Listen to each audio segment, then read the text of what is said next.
And it's BBOR Black Box Online Radio, coming to you from West Virginia at heart and from around the globe. My guest on the program today is once again Mike Rodelli, author of In the Shadow of Mount Diablo. And Mike Rodelli has appeared on this program before talking about his Zodiac killer suspect, Shel Cavalli. But in this episode, Mike Rodelli was very generous with his time and decided to come on here to answer your challenges to his Zodiac killer suspect. And I want to make something perfectly clear.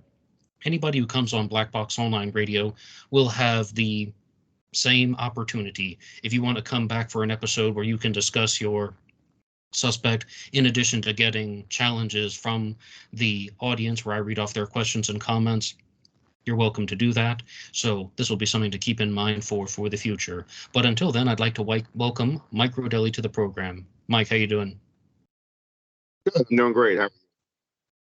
I'm doing just fine. So for the listeners, if you could just provide maybe like a 15-second introduction to your Zodiac killer suspect, would you like to do that? Sure. 1999, I had an idea that apparently had never occurred to anybody else. I wondered if Zodiac may have written letters to the editor under his own name before he became Zodiac. And this led me to one letter from the San Francisco Chronicle from June 26th of 1969.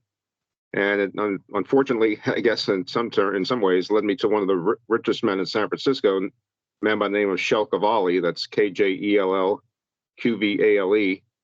And I thought that, it was just going to be a dead end. I didn't think that anything would come of it because this was one of the wealthiest guys in the city, living in Presidio Heights, just 2.5 blocks from where Stein was killed. But as I looked deeper and deeper into his past, started accumulating a lot of facts that pointed towards him as the Zodiac. And this led to a 25-year odyssey to try to prove that he was the Zodiac killer. Okay, Mike, thank you so much for that. And as previously stated, Mike has been on the channel before talking about his Zodiac killer suspect. That episode is called The Zodiac Killer and the Monster of Florence. And of course, Mike Rodelli's name is in the title of that episode, if you'd like to hear the full version of that after this one. This is one where we're going to be sharing your questions and comments with Mike Rodelli. And in numerous places in the comment section on Black Box Online Radio, Mike, we have had this question and comment shaped numerous ways. And it is, Shel Cavalli was a Norwegian American. And Tom Voigt even played a video on his channel from Shel Cavalli. And he has a very pronounced Norwegian accent. But in all of the witness descriptions of the Zodiac killer's voice, from Brian Hartnell or Nancy Slover, to name two people, they did not note anything about a European accent or anything about an accent from somewhere outside of North America. What is your response to that? Well, Shel Cavalli lived in this country for 40 years. Let's see, 29 to 69. So 40 years before there was a Zodiac killer. And it's funny, I read a comment, I forget where it was from now, but a few weeks ago, where someone said that they expected Shel Cavalli to have a very pronounced Norwegian accent. They listened to an interview that he did, and it didn't sound like he had any accent. So I just don't think that there was that strong an accent. I mean, if you go onto YouTube, you can hear a guy who does an imitation of all different accents from Norway, and they're really pronounced. And I've listened to Cavalli's voice after listening to that, and I just don't notice a strong accent compared to what this guy was putting on the internet in terms of what a Trondheim, Norway accent would sound like. Follow-up question from me, though, but you've had the opportunity to interview Shel Cavalli. Did he have a hard accent when you talked to him? Absolutely no problem understanding him. I didn't sit there and say, wow, this guy has an accent. I didn't. Sitting across from him, and I think my friend Jim would probably say the same thing, that we didn't notice any strong accent. So I don't know. I often wonder what people are talking about, that they say that he had a strong, I don't know if they're perceiving, if they're making a preconception, just like, let me get back to something we talked about the other day, where we talked about the fact that people don't believe the Zodiac would have been wealthy and lived in Presidio Heights. Well, these are preconceptions. These are prejudices. These are gut feelings, suppositions.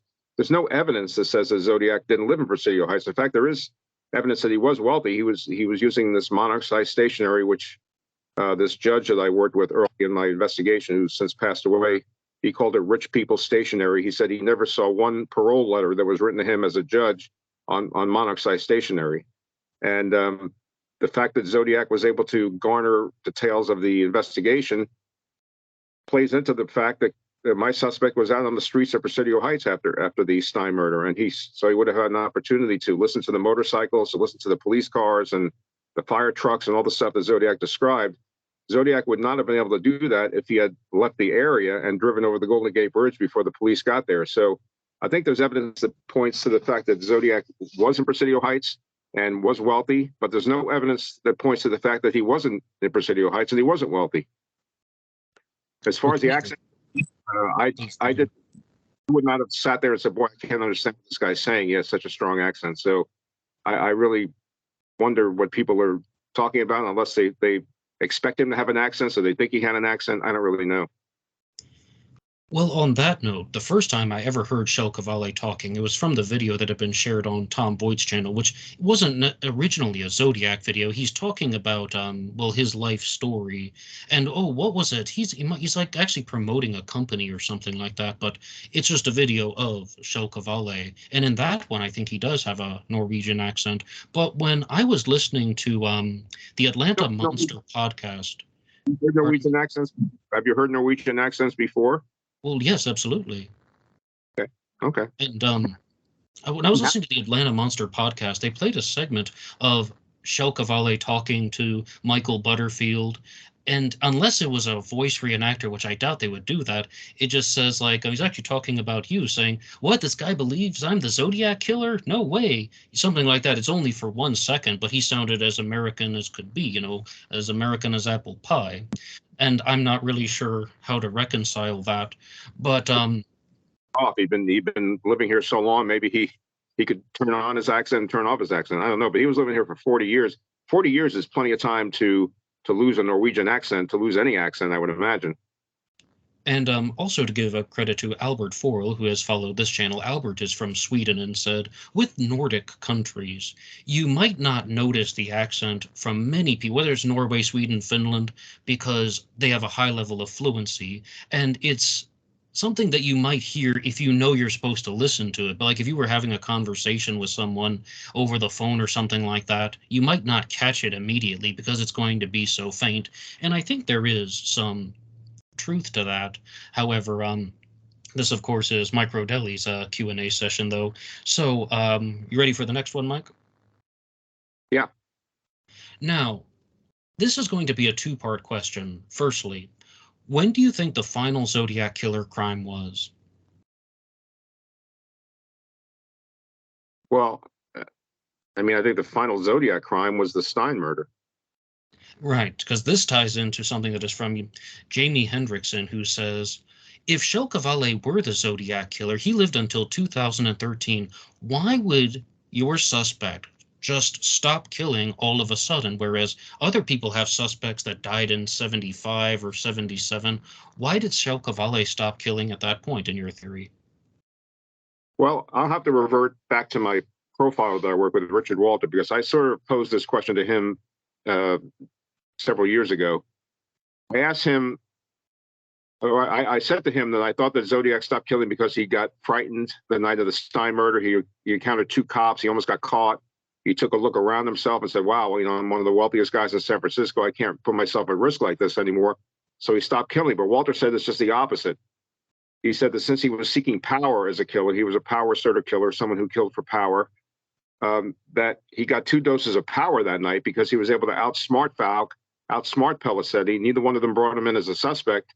And so since he got that double dose of power, that's why he could stop killing and move on to just writing the letters to get power from the letters. That's what the profiler said to me, and I'm not going to try to, outsmart my own profiler. And I think that's a logical statement. Now, this is one question that's not going to come from the listeners, but it's going to come from me, because when we've talked in the past, at first you said that Richard Walter, of course, created this profile that you agreed with.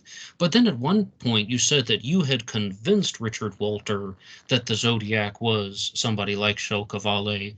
Now, how independent was Richard Walter's assessment of the Zodiac killer? Did you influence his decisions in any way, or? I didn't mean I convinced him that way. I meant that by presenting the information that I had about Cavalli, I was able to convince him that because Walter had a picture of who the Zodiac killer would have been, a wealthy, powerful person. So when I presented the information to him, it convinced him. I didn't convince him. The information I presented convinced him that I had solved the case, that I had the right suspect, and that Walter was, because you see, a profile usually only points to one person, to a group of people, that you try to narrow down the search for Zodiac into a small pool of people. Right, to a But group. he came up with a profile of a wealthy, powerful person.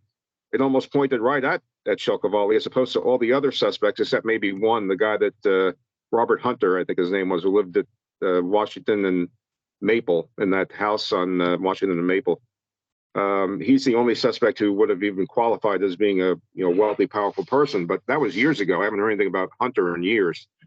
All the other suspects are like Earl Van Best and Arthur Lee Allen and Guy Ward Hendrickson. They're people that are more common workers, average people. Cavalli is really the only one that stands out as a wealthy, powerful person. So I think that's what convinced him. I didn't have to actively persuade him that Cavalli was Zodiac. He just looked at the evidence I had, where he lived, the use of monoxide stationery, I guess, whatever other information I had at the time, and the dates of the murders and things like that. And he was able to, convince himself that Cavalli was not only, because you only, like I said, with a profile, you only have a group of people. So you have a group of wealthy, powerful people. You had to figure out which one in that group was the Zodiac, and he felt that Cavalli was the person within that group who would have been the Zodiac. Okay, though, but I can't let you get away from that one, because you have also shown some familiarity with the Zodiac suspect, John Park Cox. I know you have at least some exposure to him, and he was also a wealthy, powerful individual who lived in Presidio Heights. He's the suspect of Adam Ivester, who runs the channel Real Zodiac Killer Revealed 2023. And John Park Cox was even of a similar age as Shel Cavalli. He would have been 50 years old for the entirety of Zodiac activity. And do you have any comments about him? Not really, because I haven't looked at the information. I've only been hearing back from someone who listened to your podcast, and they were basically rolling their eyes, saying that it was difficult to listen to, that he was saying things that didn't sound true.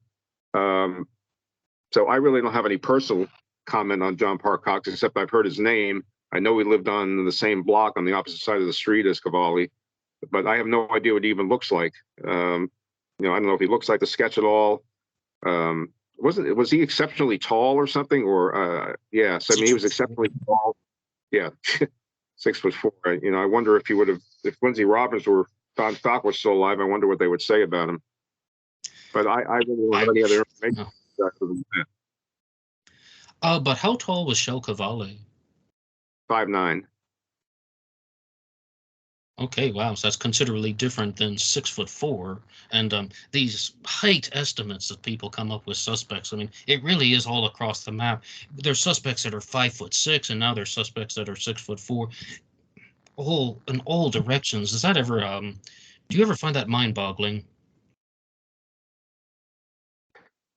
No, because when people latch onto a suspect, they're going to say he was a Zodiac no matter what he looked like. I think, because that's the nature of the beast. I mean, people will come up with a suspect, and they may have a few facts that fit the case, and so they just throw them in the mix, and they'll just say, well, that's the eyewitnesses didn't see this height correctly. They didn't notice that he was 6 feet tall, or they didn't notice that he was only 5'6". So I don't really.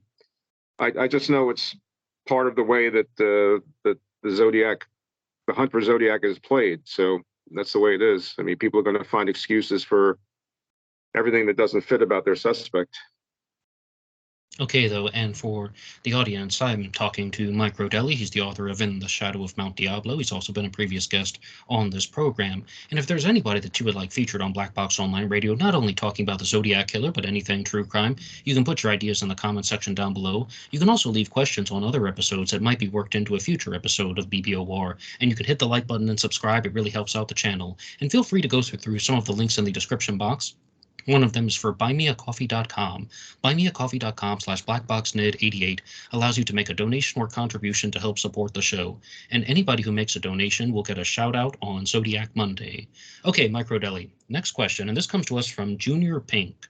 Do you believe your suspect wrote the 1974 SLA letter?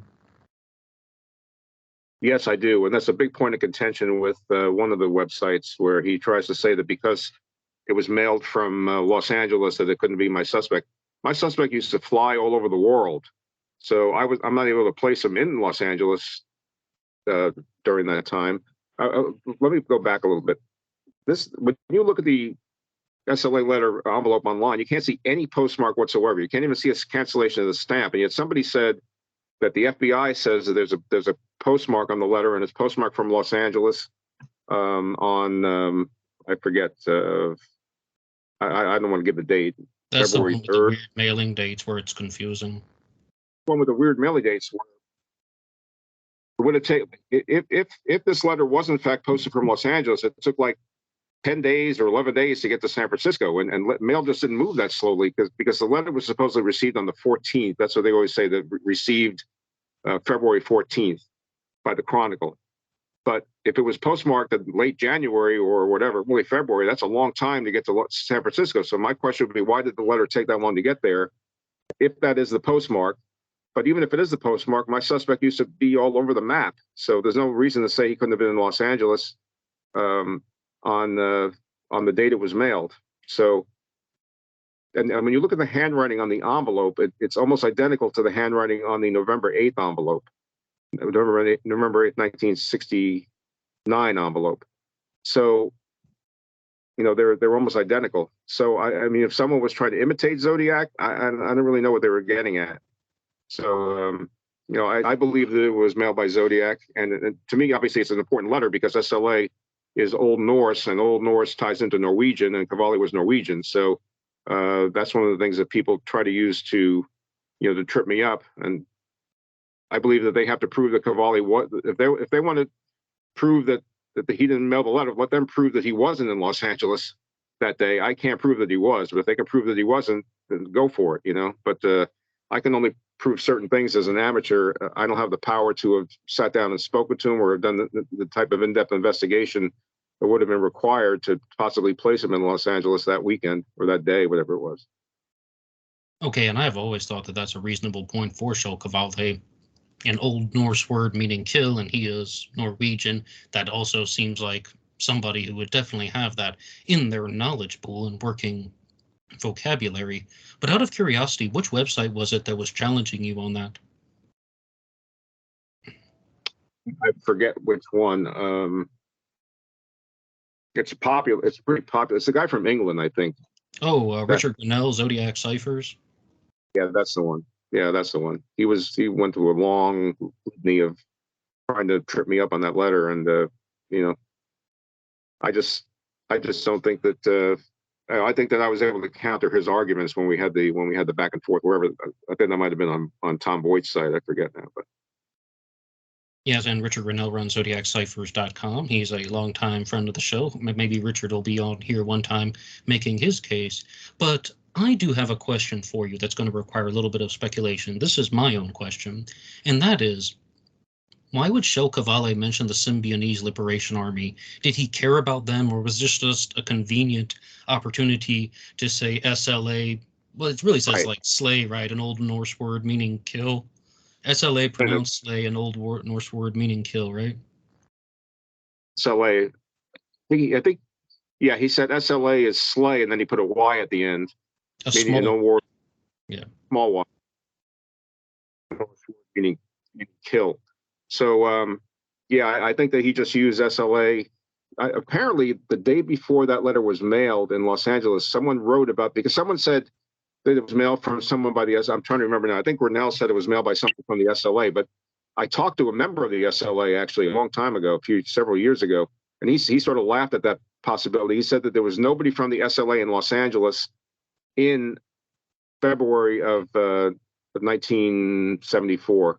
He said that the group didn't move down. They did move down to Los Angeles after they kidnapped Patty Hearst. They ended up gravitating towards Los Angeles. They had that big shootout, Compton or wherever it was. But prior to that, they did not have any people that were in SLA living in Los Angeles. Now, some sycophant from SLA may have, because they had already killed the school chancellor or something like that, but in 1973, I think. So there could have been some people that were hangers on to the SLA in Los Angeles. And I think there was some kind of a letter to the editor or something in the Los Angeles Times that mentioned the SLA the day before. So Cavalli could have seen, just theoretically, Cavalli could have seen that mention of SLA, because the letter was mailed before Patty Hearst was kidnapped. I think that's what it was. So it wasn't like Patty Hearst was kidnapped and then someone wrote, about the SLA. The SLA was rather obscure at that time, but I think that there was a mention in the either the day the letter was mailed or the day before, if I'm not mistaken. There was a mention of the SLA in the letter to the editor or something in the LA Times. So Cavalli, who was probably an avid newspaper reader, I'm guessing, read the LA Times, saw the mention of the SLA, and decided to do a takeoff on the SLA, have something to do with Slay and Old Norse, even before Patty Hearst was kidnapped. Now, there was one member of the SLA, I forget her name. She had a Norwegian background, but she was from Northern California, and she was living in North. She hadn't even joined the SLA as of February of 1974, so she was still living in the Bay Area. In fact, I wrote a letter to her asking her, I was able to get her address. She was out of prison. She's living in Minnesota. I wrote to her and I said, I don't care anything about, your political philosophy or, the SLA or your time in prison. I don't need to talk about any of that. I just wanted to know, did you write that letter? And she never wrote back to me. So. Okay, though, and that tied into like the first half of my question, though. Do you think Shel Cavalli had any sympathy at all for the Symbionese Liberation Army, or was it just wordplay? I think it was just wordplay. I think he had any sympathy for I mean, I can't say what he had sympathy for. I don't know what was inside his mind, but I think that the letter is just wordplay. It's just SLA and SLA. It's the exact same. He noticed when the SLA first killed the school chancellor, I think in Oakland it was, if I'm not mistaken, that there was SLA and kill, were the same word, and maybe that registered in his mind, but he didn't put it on paper until late January or whenever he mailed the letter to the SLA to the Chronicle from Los Angeles. And you mentioned that the member of the SLA that you talked to was of Norwegian descent, but from Northern California. Now, is it true that Arthur Lee Allen was also of Norwegian descent? Was his grandfather was named Hansen or something with a surname? Oh, that's you've possible. Never. I used to try to form, when I first started out, because Arthur Lee Allen said that he was in Riverside the weekend of the Bates murder. I tried to form links between Cavalli and Allen. The only thing I could come up with is that Allen apparently owned an Austin Healey, but I mean there was such a disparity in social standing between the two. I don't know that Cavalli would have befriended someone like Allen unless he liked bad boys or liked to befriend people like that. I can't say who he would have befriended, who he wouldn't have befriended, but I was just trying to form some kind of a link between the two, and I did come up with the fact. I mean, we only have Allen's word, I think, for the fact that he was in Riverside that weekend, although he did take a day off from work or something after the Bates murder, but that could be coincidental. I don't know. I don't know that if he had any scratches on him, who knows. But at any rate, I don't believe that Zodiac killed Sherry Jo Bates. I think that he was influenced by that murder, but now my belief is that he did not kill her. I used to think back in the day when I first started, before I learned more about profiling, I used to think that Zodiac had killed Bates, but now I think that he was just influenced by that murder. And how better to be influenced than to be down there already for a race, and you've sold thousands of Volkswagens. She was killed around the Volkswagen. I think that might be what attracted Cavalli as Zodiac to the Bates murder. And I'm not convinced that what Riverside put out a few years ago about 2 years ago about this kid writing the letters or something. It was it was one of the worst, most poorly written press releases ever. First of all, it was very ambiguous and confusing.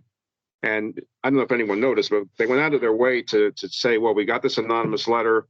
We did analysis of the DNA on, I guess, the flap of the envelope, because the stamp would have probably been a pre-glued one. So they got DNA from the flap. They did genetic genealogy. They figured out that this guy had written the letter, but they don't tell you anything about how they tied him to the Bates had to die letters. And I think that was intentional, because if they would have told you there was DNA in the Bates had to die letters, they would have been giving the public some information that we didn't know. And RPD doesn't want to do that. They want to keep all the information for themselves. Look, it's been 50-something years was 57 years or 56 years since Bates was killed, and they have not released. They've never gone to the public and said, "Hey, we need your help. We can't solve this. Here's some information." They never do that. Well, the only information they put out is lies, where they said that he was stabbed 42 times years ago, and that whole scenario about him playing basketball and receiving a phone call on a 1960s cell phone, I guess. And they said it's just at the library. It sounds like something out of a movie. So, I have no use for Riverside. I think that they're the most political police department of all of them, including, maybe more political than San Francisco. Right, but it sounds like you were talking about something about how, number one, Arthur Lee Allen seemed like a completely untrustworthy individual, a liar, someone who was just making stuff up. And number two, you've entertained what a lot of us have, even me, about the concept of Arthur Lee Allen's partner. What if this mountain of evidence that people have assembled about Arthur Lee Allen does point to him? It's just that he wasn't completely the Zodiac. Maybe somebody had some type of involvement. I don't endorse any of those theories. I just thought about it from time to time. Was that what you were kind of thinking when you explored that? Yeah. I've always I pulled up Cavalli's name on June 23rd, I think, 1999. And about a week or so later, I was driving with my father, I remember. And to tell you how much I thought about the case, it just hit me that the Mikado references are Gilbert and Sullivan, two different people combining to produce a certain goal. And I thought to myself, there could be two different people involved in the Zodiac case. I'm probably not the first person that had that thought occur to him, but that occurred to me. And so I've always been open to the possibilities to this day that there were two people involved. Maybe that would explain why there were heavy footprints. I can never explain why the heavy footprints at Lake Berryessa, why the guy 220 pounds, why the big guy that the girl saw, that's not Cavalli. Well, maybe it wasn't. I don't know. The one thing I do know is that the handwriting on the door of the car is identical to Zodiac's on his letters. So you could have had a big, heavy letter writer, and Cavalli as the thinner guy who was in Presidio Heights, who may not have written the letters. Maybe he dictated the letters to the guy to write. That would be a good way to keep from getting caught, right? You dictate the letters that revolve around your life to somebody who doesn't have your handwriting, so that if the handwriting comes back to somebody, it's somebody that has no ties to the information you're talking about, and you're immune from getting caught because you're dictating the letters to somebody else that have to do with your life, and they're in someone else's handwriting. I don't know. But I talked to Sandy Panzarella once, who was one of Arthur Lee Allen's friends, Don Chaney, Sandy Panzarella. I talked to Sandy Panzarella, and he told me something I never forgot. He said that Allen liked to mess with the minds of the police as much as Zodiac did. So what I think happened to Arthur Lee Allen is he wasn't the Zodiac. He knew he wasn't the Zodiac, so he knew he couldn't be convicted. But he dropped hints here and there that he was the Zodiac just to screw with the police. And then he created this world for himself that was so massive that he wasn't able, when he finally said, "Hey, folks, I'm just kidding. I wasn't the Zodiac," nobody believed him. That's what I think happened to Arthur Lee Allen. Okay, Mike. Next question. This comes to us from CD, and there are really two questions here. The first one is, do you believe the Zodiac killer was responsible for the Park Station bombing that is talked about in the Z13 cipher that saw the death of Brian McDonnell? I think I've never really pursued that angle, but my gut feeling is that he didn't bomb the police station. That's just my feeling, but I have no proof to say one way or the other that he did or he didn't. That'd be difficult to prove. But I just think that he, just like when he said he shot a cop with a 38, or he shot a person sitting in a parked car with a 38, and there was a cop who was shot sitting in a parked car. I don't know that he did that or he just claimed credit for it. My gut feeling is that he just claimed credit for the bombing, but he didn't do it. Well, you mean denying the bombing, but talking about it in a letter? Because what the Zodiac says is, I hope you don't think that was me who wiped out a blue meanie with a bomb at the police station, even though there's more glory in shooting a cop than a kid because a cop can shoot back. More glory than killing a cop than a kid because a cop can shoot back. It just wouldn't do to move in on someone else's territory. But like you mean, like he mentioned it in a letter, but he didn't do it himself. That's true. He did it. Yeah. I don't. I tend to believe him on that one. Okay, though, but as I said, this is a two-part question. The second one was, the Zodiac is talking all about blue meanies and calling the police pigs. Do you have anything that you've uncovered that would suggest that Shel Cavalli hated cops, blue meanies, or pigs, or anything like that? No, never. You know, again, Zodiac may have just been taking advantage. See, this is the danger. This is why Richard Walter only. Let me talk about profiling for a second to get back to that question. Richard Walter profiles by looking at what happened at the crime scenes. And the reason he does that is he calls the letters secondary behavior, post-crime behavior.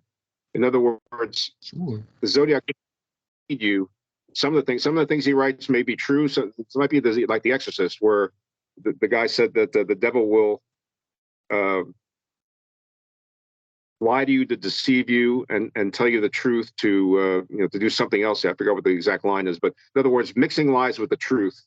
So while Zodiac may have left unintentional or intentional clues about his Norse heritage in the letters, he may have also intentionally deceived people into thinking he was a hippie. You know, he's talking lingo like pigs and blue meanies. So I don't think but the answer to the question is I've never been able to find any evidence that Cavalli had it in for cops. But I'll stipulate to say that doesn't mean that he didn't. I just never was able to find any evidence that he did. Okay, thank you so much. And also thank you to CD for a good question. That appears to have been a challenging one. Now, Mike, I think I know what your response is going to be to this one, but this is a comment that came in on the most recent episode, The Zodiac Killer and the Monster of Florence, which you guys can listen to here. And it's from Aaron Aragon, who says, Shel Cavalli is not the Zodiac. The real killer was not well educated, despite the use of words like radians and math doo-doo. Frankly, the letters attributed to the Zodiac Killer after 1969 are fake. The guy killed 5 humans in our area and hunted somewhere else for more. Shel Cavalli, nope. Now, there are 2 big things you got to respond to in there. Number one, the Zodiac Killer was not educated. I mean, like, would suggest that the Zodiac had an education like Shel Cavalli's. And the second one was, are there any letters after 1969 that are authentic in your mind? I think that'll be easy for you, but take the questions in whatever order you'd like. Well, first of all, one thing that always impressed me about Zodiac when I read the early letters is that he knew how to use a semicolon. And not many people who aren't educated know how to use a semicolon. There's early letters where he uses one, and he uses it correctly. So this is just her opinion, but this is not based on any facts. This is just me responding to someone's opinions, by the way. You know, I don't think Zodiac was educated. I don't think he wrote any of the letters after 1969. That's an opinion. And she's trying to say you're suspect as a Zodiac because I think that he wasn't educated, and then I think he didn't write any of the letters after 1969. So this is really what I talk about when you talk about prejudice and preconceptions and gut feelings. This is what I'm, having to respond to here. So all right. No, I just meant that, to be fair, the authorities have recognized and claimed that there are certain communications from the killer or from the person whom we can call Zodiac that are definitively attributed to the killer. And after 1969, we have the ciphers that have come in 1970, for example, the Z13 and the Z32, which are widely accepted as authentic and from the killer. Mike's talked about similar handwriting amongst lots of things. I think that handwriting is identical among the 69 letters, the Z13 and the Z32, not talking about the cipher symbols themselves, but the actual English letters. And the 1974 Exorcist letter is widely regarded as an authentic communication. Not everybody agrees that the Exorcist letter is an authentic one. And would you like to take that question, Mike? I'll just throw that to you. Do you believe the Exorcist letter from 1974 is authentic? That's the interesting question, because in my book I say it isn't, or it possibly isn't. And the reason I say that is, go back to a guy named Alan Keel, who said that he was the person who did the first analyses of the Zodiac letters for DNA, and he started by analyzing them for saliva, for amylase as a marker for saliva. And he found that all of the Zodiac letters were, in essence, not licked. The true Zodiac letters were not licked. He said that there were 2 letters in particular that were licked and that had abundant DNA on them. And in fact, he was able to isolate DNA from them, even using the primitive techniques in SIPD's lab in 1998, prior to the advent of PCR. One of them was the 1978 letter, and the other was one of the 1974 letters, but he wouldn't tell me which one it was. He said he couldn't remember. I don't believe him. I think that he knows which one it was, because who would forget something like that? Yeah. But I think that it was being political. He didn't want to tell me which one it was in order to have a holdback. When you look at what Tom Voigt in 2000 or so put out a chart of the letters that have been analyzed for DNA and for saliva in the Zodiac lab, in the SFPD lab, and the only 1974 letter that had been analyzed as of the time that Keel left was the Exorcist letter. So if that's the only one that was analyzed, and there was one forgery from 1974, I'm assuming that the Exorcist letter was the forgery. I have nothing else to go on other than what Alan Keel said on that chart. But that is a very bold claim. What's that? That's a very bold claim. I mean, it's possible that you're right, but I mean... well, you know what? When you go back to 1977, 78, when they started accusing Tommy of writing a forged letter, they accused him of not only forging the 78 letter, but also of accusing of writing one of the 74 letters. And that 74 letter was the Exorcist letter. So it has a history of being one of the letters that they've considered to be a forgery. Passing it back to you, how likely do you think it would be that Dave Toschi would have fabricated the Exorcist letter? Boy, that's, I've always felt that Toschi. Yeah, I've always, I think he had a good motive. Whether he did or not, I don't know. But the motive would have been the two letters that he would be accused of writing, the Exorcist letter and the 78 letter, both have one characteristic. They came after long gaps of no Zodiac letters at all, and they sort of started to put Zodiac back into the frame again. In fact, I think the Exorcist letter was sent just after there was a big zebra. There was a series of zebra killings in January of 1974, and I think that the Exorcist letter came right after the zebra was starting to take some of the publicity away from the Zodiac case. So this could have been a way to grab headlines for the Zodiac killer and bring him back into the fore as a suspect. Now, it is a very weird letter. I mean, I don't know that I would have thought of a letter like that. You would think that such a bizarre letter wouldn't have be written by Toschi, but I mean, I guess stranger things have happened. And then the 78 letter obviously came after the gap from the Count Marco letter.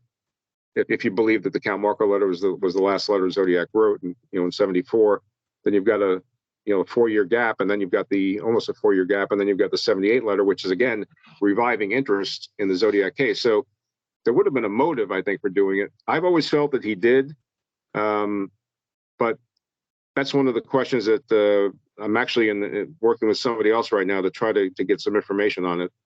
That's as much as I'll say. We're trying to dig in a little bit to some witnesses and find out if Toschi is believed, at least within the department, to have written the 74, or at least the 78 letter, and possibly the 74 letter. But if they have DNA that matched between those two letters, all they had to do in let's see, that would have been in 1998, was to follow Toschi around. Alan Keel made it sound like the feats of Hercules to follow him around. They follow people around all the time now, and back then nobody was on their guard about leaving a fork lying around or a cup or anything that had DNA on it. I don't know if Toschi smoked cigarette butts. They could have easily gotten his DNA and compared it, and I can't imagine that they didn't. But I think they know, but I don't think they're telling. Okay, Mike, though, but you did say one sentence there. I've always felt that he did. Did you mean that you thought Toschi wrote the Exorcist letter, or Shel Cavalli wrote the Exorcist letter? I felt that Toschi, when I heard from Alan Keel that there were two, he says the 78 letter is a forgery based on DNA. I have no way to dispute that. And he also said that one of the 74 letters is a forgery. I could tell you the one I definitely don't think is a forgery anymore that I used to think is the Count Marco letter. There's a lot about Count Marco that I've been finding out over the last couple of months that I don't know that I'm at liberty to talk about it yet. But trust me, there's a lot about Count Marco. I think that it could be proven that he knew Cavalli. I think that it could be proven that Cavalli knew Herb Cain, and presumably Count Marco knew Cavalli. I'm not going to get into how I know this, but it's a very interesting triangle. So I definitely think that to some extent, I don't know if people know who Count Marco was. Count Marco was this sort of flamboyant anti-feminist columnist who was like over the top. If you read his stuff today, it's just over the top in terms of him being anti-feminist. I mean, the things he says never survive in the paper today. He'd be run out of town on a rail.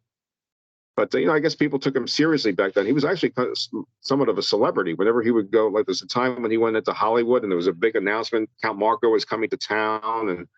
And, so he was actually a big deal back in the day. Well, that actually brings to, sorry, I thought you were done. Please continue. I'm going to say one more thing. I've also found evidence recently, not recently, some of it recently, some of it old, that Cavalli was somewhat of a feminist. He supported, in his autobiography, he talks about supporting the Virginia Slims tennis tour. He was one of the first people to put a female jockey on a horse. There's some other things that come up along the way that sort of hint at the fact that he was a feminist. So if he was a feminist and Count Marco was this anti-feminist, I could see where Cavalli could have had it in for Count Marco. So I believe that the Count Marco letter is legitimate now based on just how much Zodiac or how much Cavalli would have known about, because I'm looking at it from the standpoint of my suspect right now, based on how Cavalli knew Count Marco, how he was sort of a feminist. I'm coming to believe more and more in my own mind that the Count Marco letter is a legitimate letter. And Count Marco, Zodiac wanted to apparently run this guy out of town, and that's what he ended up doing. He was able to get him to leave and go to Hawaii for several months or something like that. So I think that even from the standpoint of Zodiac writing the letter, I think that it's a much firmer ground now. Okay, and that's going to tie in very nicely to a question that I just have for you, and I think I can tell your answer, but that is, do you think the Zodiac killer wrote the 1974 Badlands card that's signed a citizen? You know what's very interesting about that? I do. And what's very interesting about that is that this is the letter of all of them. Like I've always said, if you read the Zodiac letters backwards in time, go back from Count Marco to Badlands, the Badlands letter is written with like 4 and 5 syllable words. It's in perfect English, perfect grammar. If that was written by Zodiac, it's just showing you that the letters that he wrote where he sounded like a moron and he couldn't spell things are a joke. Because if you accept the Badlands letter as being legitimate, you're only as dumb as the best letter you can write. And that was a very, very good letter that he wrote about Badlands. So about that movie. So I think that I think it's a legitimate letter, and I think that it when you got back to that question a while ago about how Zodiac was illiterate and he wasn't very smart and he didn't, the misspellings weren't intentional or something. When you look at the older letters compared to the Badlands letter, if you accept that Badlands letter as being from Zodiac, you have to conclude that, because if he can use a 4 or 5 syllable word, he can't be an idiot. Okay, then, so would this be a fair assessment of the theory that you've laid out so far? And that is that the 1974 Exorcist letter was not authentic, but it came after a long period of Zodiac the halt in Zodiac activity. 72, 73, 74, January 74. Somebody writes the Exorcist letter to try and bait the killer into writing more things. Okay, well, someone's pretending to be me or something like that. And then the real Zodiac killer decides to go on and write other letters, such as the Count Marco letter, the SLA letter, the Badlands card. Is that what you're saying?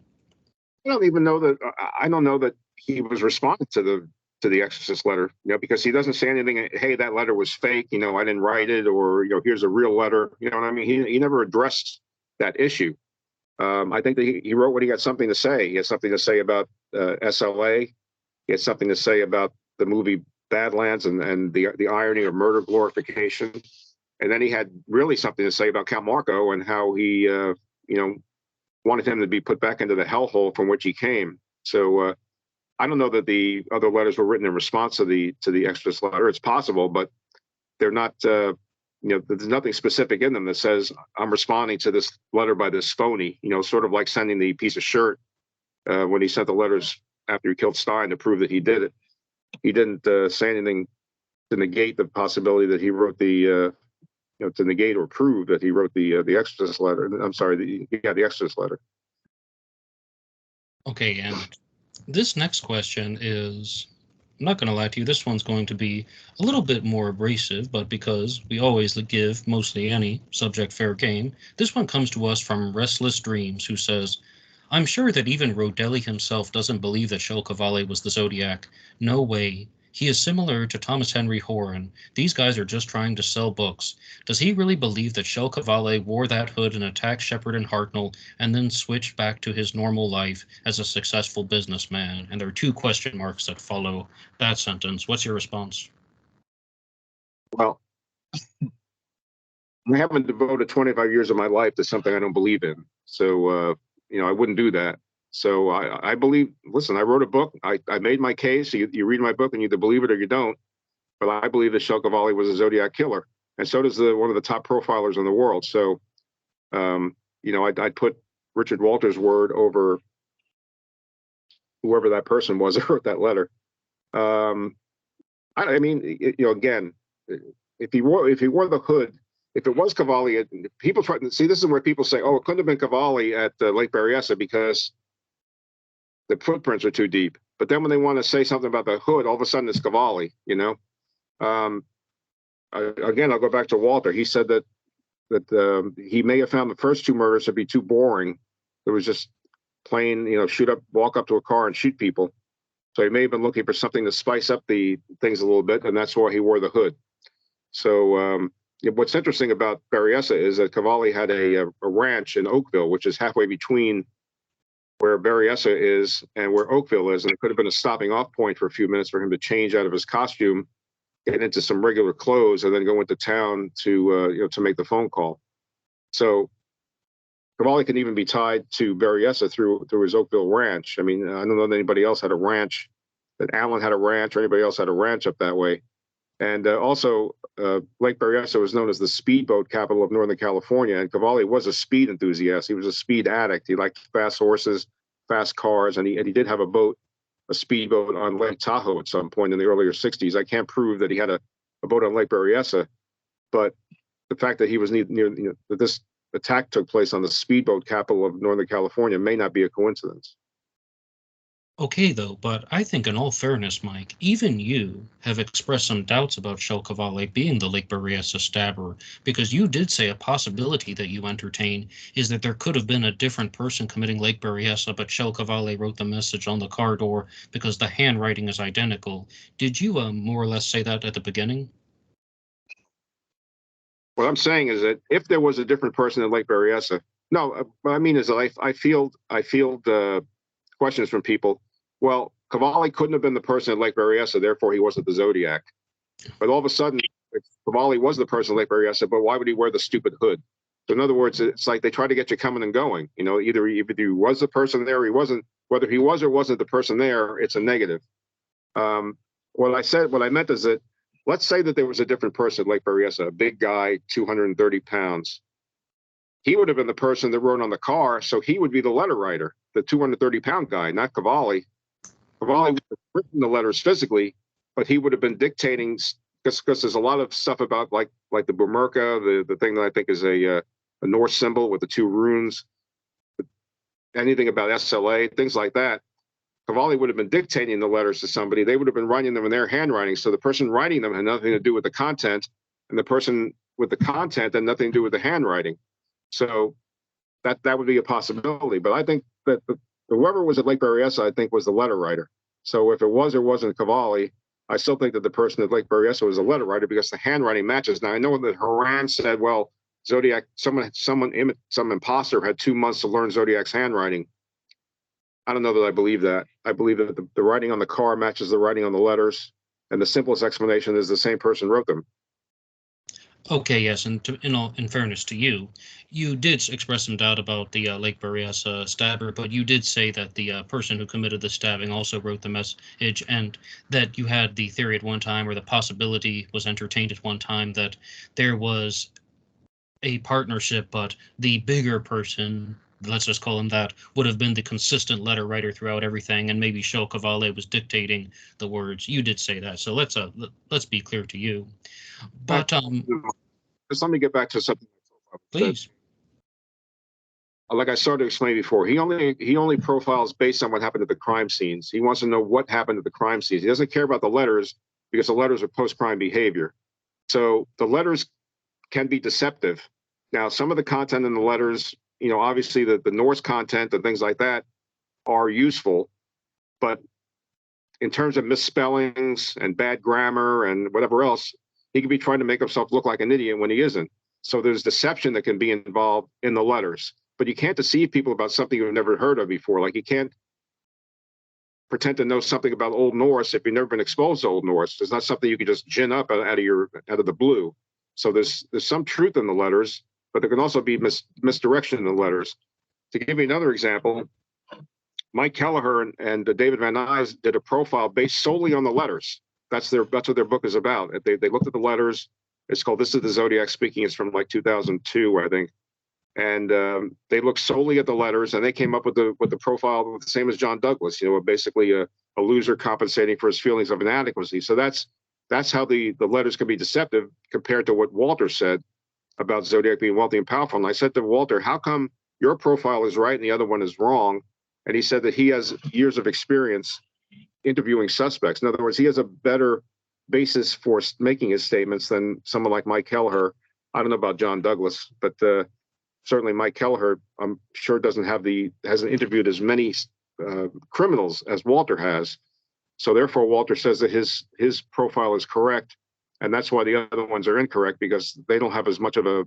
I think he included Douglas in there too. That Douglas and Kelleher don't have as deep an understanding of profiling and of crime as he does. So that's why his profile is correct. And if you have any issues about that, you have to talk to Richard Walter, because I'm just telling you what he told me.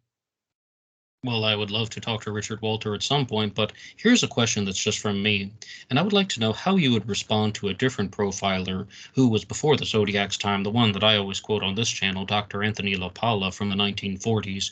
And I think that you might actually be in agreement with this when he said that if a serial killer is going to commit a series of homicides within a short amount of time, he's going to do things that will fuel his excitement. And you touched on this a little bit about how Lake Herman Road and Blue Rock Springs have already been done. So he wants to do something that's going to kind of up his game a little bit. But then, if there is a fourth crime, the fourth crime will completely deviate from the pattern because, number one, he wants to confuse the authorities. Number two, he wants to do something more bolder and more daring. And overall, he's also just trying to fuel his sense of excitement. That's why they call it thrill killing. Would you agree or disagree with that type of assessment in relation to the Zodiac killer? Well, it sounds like he described the Zodiac case, right? You have two boring crimes. You have the Berryessa, and then you have one that deviates totally from the other ones, where he's only killing one person in a city, a cab driver in an urban setting. So it seems like he laid out the game plan for Zodiac, doesn't it? Yes, but that's from Anthony LaPalla in the 1940s when he was talking about the Phantom Killer from Texarkana. But I bring it up all the time because it sounds like the Zodiac, right? It could even sound like Jack the Ripper with the murder of Murray Kelly. I mean, what he's talking about is, there are multiple serial killers that commit a series of homicides that are within a short amount of time. And maybe it's not exactly a spree killer because maybe they're committing the murder, then going back to their normal life, working the job 9 to 5. But this is how they are. This is how a serial killer in that mold is going to operate. They're going to become more and more intense, and then they're going to try and surprise everybody. You think I'm going to target couples that are parked in cars near lovers' lanes, or something similar like Lake Berryessa, they were on a picnic blanket. Now, something completely different. I'm going to murder a taxi driver in Presidio Heights, or with the Phantom Killer, the murder of Virgil Starks in a farmhouse, as well as the attempted murder of his wife, Katie Starks. And there are other examples of this. The Axemen of New Orleans, the Cleaver attacks from the early 1910 decade. So, this happens time and time again. You talking about you ever read The Man from the Train? No, I never have. No. Series, it's an excellent true crime book. It's about Bill James. It's one of my favorites. And it talks about a series of axe murders that took place across the country and into New. I've heard of that. Yes. I haven't read it, but I've heard of it. Yeah, it's an excellent book. I've read it several times. In fact, I tried to have, as an aside, Bill James wrote a book called Popular Crime, Bill James is the guy that invented sabermetrics for baseball. You know, the using different types of, instead of using just a batting average, they use different types of analytics to determine who the best players are. And now it's used widely in baseball nowadays. But Bill James is the one who invented that, I think. And he's also interested in true crime. And he wrote a book called Popular Crime, in which he said that Zodiac, he asked why. I'm trying to think of what it was. How was he able to spell ammonium nitrate, fertilizer, and all this other stuff? And he said the reason he did it is he had the bag right in front of him, because he basically was the loser or idiot who couldn't spell and didn't know what he was talking about. So that was his profile of Zodiac, was the loser type of thing. And I admired Bill James so much for The Man from the Train that I tried to get him to read my book when I first published it. When it first came out in 2021, I was trying to get him to write a blurb about it, and he refused to read it. And I think the reason he refused to read it is I say Zodiac was the complete opposite of what he perceived in his book, and he didn't want to have to renege on what he said in his book. I think I can't say why he wouldn't read it, but he just refused to read it. And when we told him what the gist of it was, and I was disappointed, but I didn't get Bill James' endorsement. But oh well. Okay, Mike, and our final question comes to us from Anthony R.R. Mills, who had a comment about something that you discussed in the most recent episode on the channel where you appeared. And you talked about how Trondheim, Norway, where Kjell was born, is a sister city of Vallejo, California. And could this again be some other type of clue to the Zodiac's identity that's been either left as some type of trail of breadcrumbs, so to speak?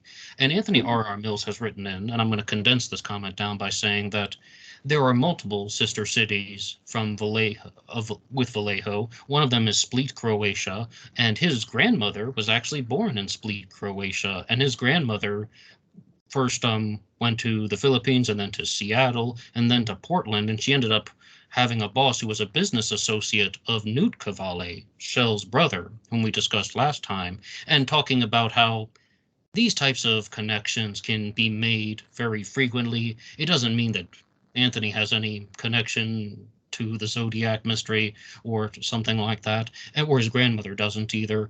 It just means that that's just looking at a set of worldly facts and making connections together that might not necessarily be viable. What's your response? My response is, it's a very interesting article. The day that the Lake Herman murders were reported, I think December 21st, there's an article right next to the article on the front page of the Vallejo Times-Herald that talks about the Sister City program that Vallejo had. This is going back to 1968, not today. What was his name, Anthony?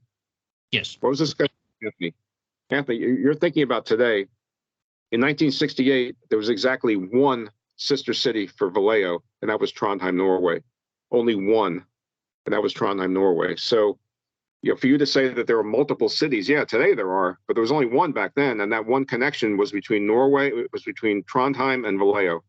And the article on the front page of the Chronicle was talking about, not the Chronicle, but the Vallejo Times-Herald was talking about that they're going to be adding a new somewhere in Japan, they were adding a new sister city to the one that they already had, but they only had one back then. And so I think that makes it a lot different from saying there's a bunch of sister cities, you can make all these connections. There was just one sister city in 1968. Okay, then. And I said that was the final question, but really, this is going to be the final question. And I've recently done an interview with Ray Grant, who is the author of Zodiac Killer Solved. And Ray Grant says a lot of very complimentary and favorable things about you, Mike. He says he thinks you're an honest researcher. But Ray Grant has a very different Zodiac Killer theory than you, where he has 4 participants, a professor named Michael O'Hare, that Michael O'Hare committed the crimes, and Gareth Penn, the true crime author, wrote about them. But Penn was an active participant, and they were aided by 2 people, Gareth Penn's father, Hugh Penn, and Michael O'Hare's mother, Berta Margulies. Why is he wrong? I don't know, because I've never really studied. I mean, when I first started with the Zodiac case, people told me if I did not read Time 17, Gareth Penn's book, that I wouldn't if I didn't know what the radium was, I wouldn't understand the case. So I read the book.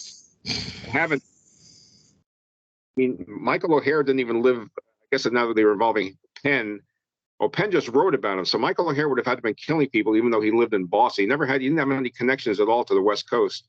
I can't say specifically, I'm not someone who goes around trying to look at other people's cases and saying this is why they're wrong. Like I've never looked at Raze's case because I just didn't want to bother myself. It's so complicated. I mean, you have an artist, Berta Margulies, you have her husband involved. I don't know. It just seems like it's very complicated. Just overly. I have a simple explanation for the Zodiac case. Like there was someone who lived in Presidio Heights who would have known Presidio Heights, who fits the profile. First of all, none of these people fit I don't think Michael O'Hare fits the profile of a wealthy, powerful person. I don't know that he was wealthy. He was a college professor. Penn wasn't wealthy, I know, and I don't know the mother and father were wealthy, but I don't think any of them really fit Walter's profile. And I don't know. I mean, I've never specifically tried to say this is why Ray Grant is wrong. Oh, yes, that's why I brought it up now. First time for everything, I suppose. Yeah, it just seems like a very complex. You got a lot of different players involved. I mean, anything is possible, but I don't know. I just never looked into it. Yes, and Mike Rodelli would also like to give you this chance. Do you have any final send-off for the listeners of Black Box Online Radio? Is there any concluding message that you would like to share? Yeah, I just wanted to clarify my position in Lake Berryessa.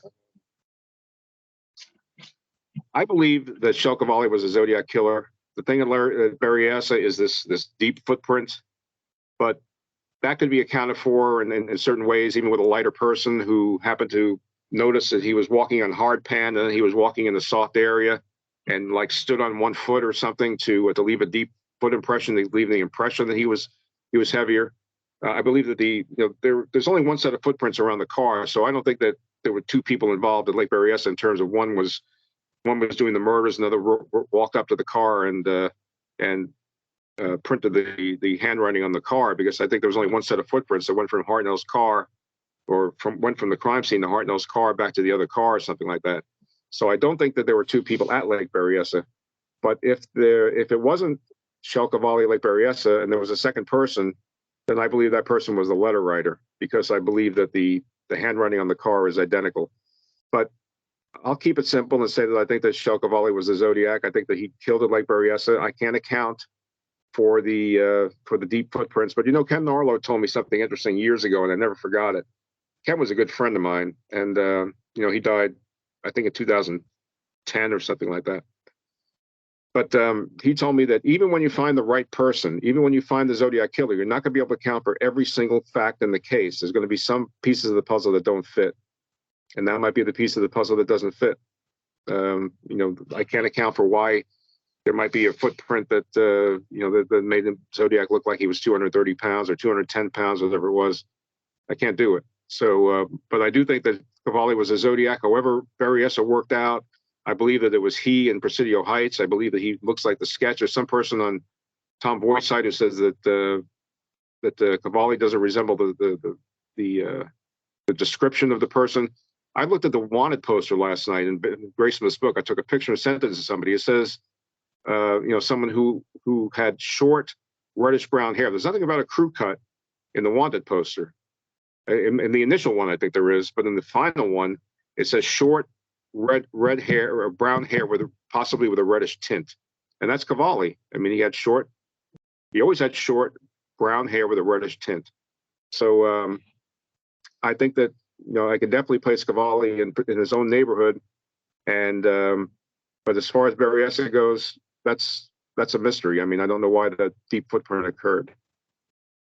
And to also clarify, you did share that hypothesis, more or less, that there could have been a second person who was a second participant in the crimes, but you said if that person were the second assailant, like the Lake Berryessa stabber was different than the person who committed Lake Herman Road, Blue Rock Springs, and the Stein murder, that guy would have had to have been the letter writer because the handwriting is identical.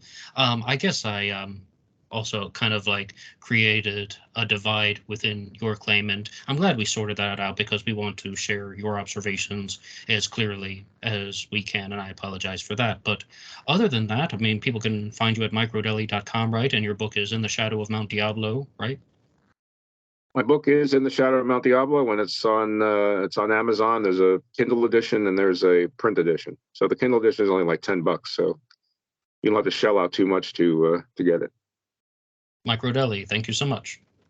All right, have a good day.